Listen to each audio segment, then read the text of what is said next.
નમસ્કાર, સ્વાગત છે તમારું અમારી યુટ્યુબ ચેનલ પર. આજે હું દાળ બાટીની રેસીપી લઈને આવી છું.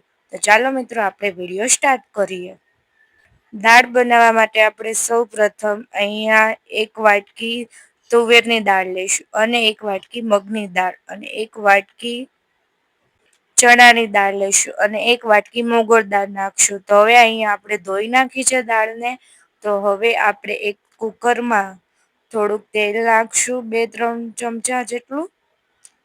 ત્યારબાદ આપણે તેમાં 1 ચમચી જેટલું જીરું નાખશું.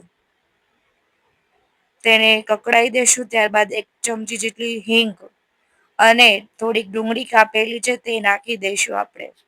ત્યારબાદ તેમાં લસણ ને મરચુંનું પેસ્ટ કરી નાખ્યું છે. તેને હલાવીને ત્યારબાદ એમાં 2 ટમેટા સુધારી નાખેલા છે. તેને બરોબર રીતે આપણે હલાવી દેશું. 5 મિનિટ ચડવા દેશું. ત્યારબાદ આપણે અહીંયા 1 ચમચી જેટલું મરચું લીધું છે અને અડધી ચમચી જેટલું હળદર અને 1 ચમચી જેટલું ધાણા જીરું અને 1 ચમચી જેટલું મીઠું નાખીને તેને થોડુંક પાણીથી હલાવી દઈશું. તેનો આપણે પેસ્ટ કરી દઈશું મસાલાનો. તે પેસ્ટ કરીને આપણે તેમાં ફરી અડધી ચમચ જેટલું મરચું નાખશું. તેમાં થોડુંક પાણી નાખીને બરોબર રીતે હલાવી દઈશું. તો હવે આપણે આ પેસ્ટ આમાં નાખી દઈશું. તેને બરોબર રીતે હલાવી દઈશું. ત્યારબાદ તેમાં ગરમ મસાલો નાખ્યો અડધી ચમચ જેટલો અને તેને હલાવી દઈશું. ત્યારબાદ આપણે તેમાં થોડુંક પાણી નાખ્યું છે. હવે તેમાં આપણે પંચવટી દાળ આપણે ધોઈ હતી તે આપણે આમાં નાખી દઈશું અને થોડુંક હલાવી દઈશું. ત્યારબાદ તેમાં આપણે પાણી નાખી દઈશું થોડુંક. તેને બરોબર રીતે હલાવી દઈશું. તેમાં હજુ થોડુંક પાણી નાખ્યું છે. તેને બરોબર રીતે ફરી હલાવી દઈશું. ત્યારબાદ આપણે કુકરને ઢાંકી દઈશું. તેમાં 3-4 સીટી થવા દઈશું. તો અહીંયા આપણી દાળ રેડી થઈ ગઈ છે મિત્રો. તેને થોડીક હલાવી દઈશું.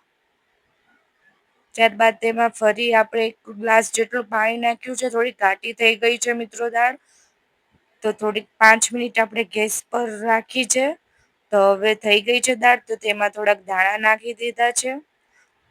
તો હવે આપણે બાટી બનાવવા માટે અહીંયા ભાખરીનો લોટ લીધો છે. તેમાં સ્વાદ પ્રમાણે મીઠું, 1 ચમચ જેટલું હળદર નાખ્યું છે અને થોડુંક તેલ નાખ્યું છે. જો તમારે હળદર ન નાખવી હોય તો પણ ચાલશે.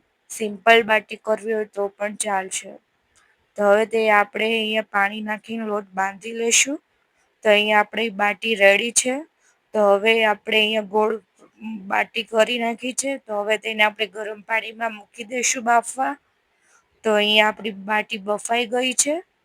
તો હવે તેને આપણે કટકા કરી નાખશું. ત્યારબાદ આપણે તેલમાં આપણે તેને તળી નાખશું આ કટકાને.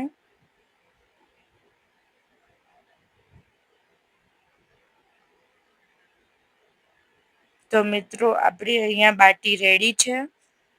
જો અમારો રેસીપી વિડીયો તમને ગમે તો લાઈક, શેર, સબસ્ક્રાઈબ કરજો ચેનલને. વિડીયો કેવો લાગ્યો હોય તે કોમેન્ટમાં જરૂર કરજો.